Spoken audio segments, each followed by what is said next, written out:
We're in chapter 15, water reuse. And chapter 15 talks about dual plumbing systems. So when we are discussing whether or not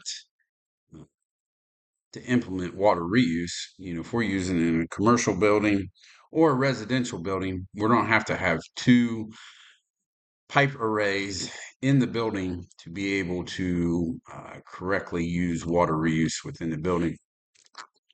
And this is easier to do when the building's first being built instead of trying to retrofit an older building with uh, double plumbing systems.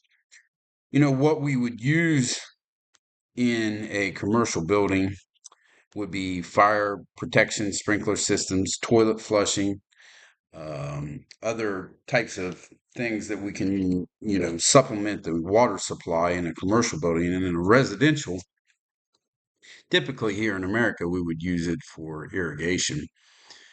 With that, cross connection control is probably one of the most important items that we need to watch as operators. We need to make sure that we are not contaminating the potable water system.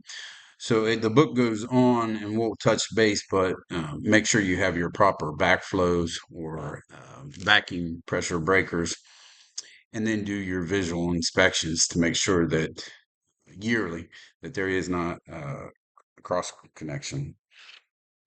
On page 904, you can see the different type of distribution systems within a building. So if the pressure is too high in A, you may need a pressure reducing valve. So if the water reuse is too high to be used, you'll have to reduce that pressure down with a pressure reducing valve. A second way that you could do is up on top of the building, you could have a gravity tank.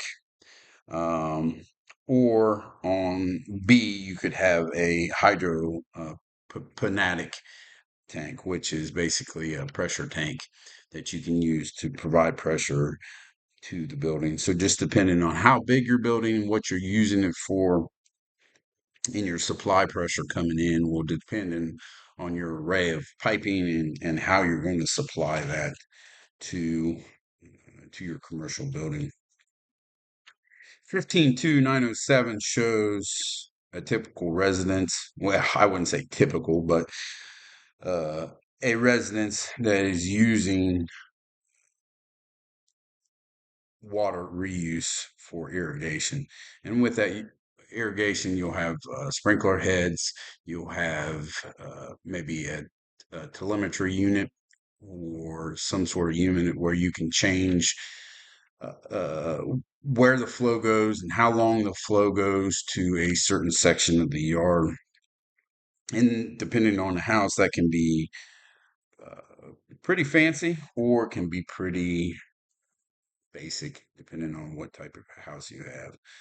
But once again, you can see on there, they'll have a backflow prevention device. They also have a power supply for the controllers and the irrigation. One thing we need to, in, in Ohio, we need to make sure that we can properly drain the irrigation system in in the winter, or if you're in a northern region. Plumbing codes. So your local plumbing codes will decide what you need. If you're in Ohio, talk to the Ohio EPA. Also, there are several different types of backflow prevention.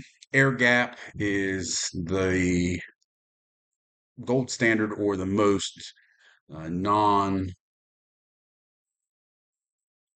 idiot proof way. The best say it. But the way it is you'll have an air, water will come in and it will dump into a tank. And so you actually have that physical air separation in the tank so that there's no way that a pipe can actually or water can back siphon it. So that water will dump into a tank and then you'll add a booster pump that will actually boost the pressure up. So once again, the air gap I forget the amount of inches that will be there for an air gap. But you also have pressure type vacuum breaker and atmospheric type vacuum breaker. Those are typically used in irrigation systems.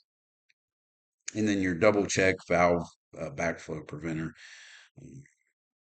where it says the relief valve opens under backflow conditions and discharge upstream. So in your backflow, you'll have two valves, and then in the middle will be an opening point. And if there is a backflow condition, it'll open up, and that's tied into the sewer drain.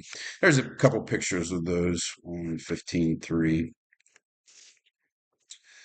Pipe system indication. Once again, you want to be able to identify the pipes, keep them separated.